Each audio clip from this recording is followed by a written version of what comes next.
moins 14 soldats turcs ont été tués dans cette région d'Idlib suite à des bombardements de l'armée turque.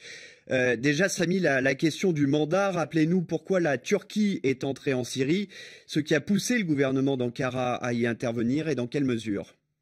Alors, d'abord, donc il faut rappeler que la Turquie n'a aucun mandat en Syrie. La présence est complètement illégale. Néanmoins, il faut faire la distinction entre deux situations. La première, c'est que l'armée turque est déployée en territoire syrien dans le nord, donc le long de sa frontière, dans l'enclave d'Afrin et aussi dans les régions kurdes de Syrie. Et là, peut encore une fois parler clairement d'une occupation.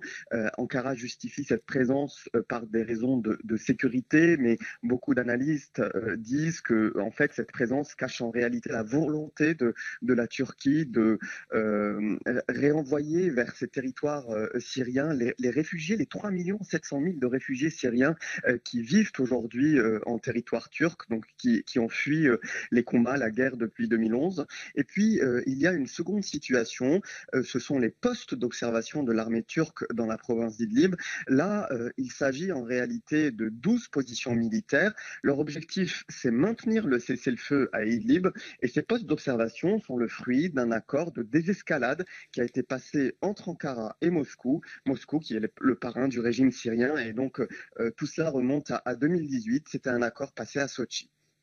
Euh, Maintenant, oui, je vous en prie. Allez-y, Samy, poursuivez. Oui, donc il y avait cette autre question. Donc, est-ce que la Turquie peut demander à l'armée syrienne de se retirer de la région?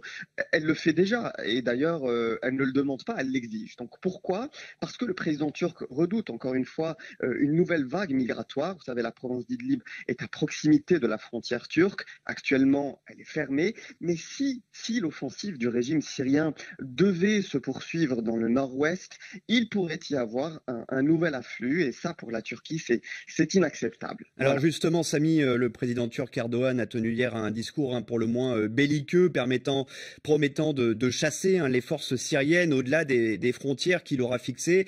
Du coup, la question de Taïrou est légitime. Est-ce qu'on peut craindre une escalade? Alors oui, tout à fait. On a écouté le discours de Recep Tayyip Erdogan mercredi, qui a affirmé que les avions et les hélicoptères qui bombardaient les civils actuellement à Idlib ne pourront désormais plus mener leurs actions tranquillement comme avant. Toutefois, il ne précise pas les moyens qui seraient mis en œuvre et si les appareils russes, surtout les Russes alliés du régime de Bachar al-Assad, donc si les appareils russes seraient visés. Maintenant, quels sont les risques d'une escalade des tensions entre les deux pays? J'ai envie de dire que l'escalade, elle est déjà un peu là, puisqu'il y a eu de nombreux soldats tués dans les deux camps. Mais pour la suite, honnêtement, je ne peux pas avoir de réponse précise parce que Recep Tayyip Erdogan, vous le savez, il est imprévisible. Et dans son discours hier, encore une fois, c'était un discours va-t-en-guerre. Il a proféré des menaces dans tous les sens. Maintenant, a-t-il les moyens de mener une nouvelle guerre? A-t-il l'envie de se frotter à la puissance de Moscou? Ça, je ne crois pas. Oui, parce que justement, il y a la politique intérieure, ce discours, et puis il y a la diplomatie. Cette situation, elle a donné lieu à des discussions animées entre la Turquie et la Russie, qui est le parrain de Damas, comme vous l'avez rappelé.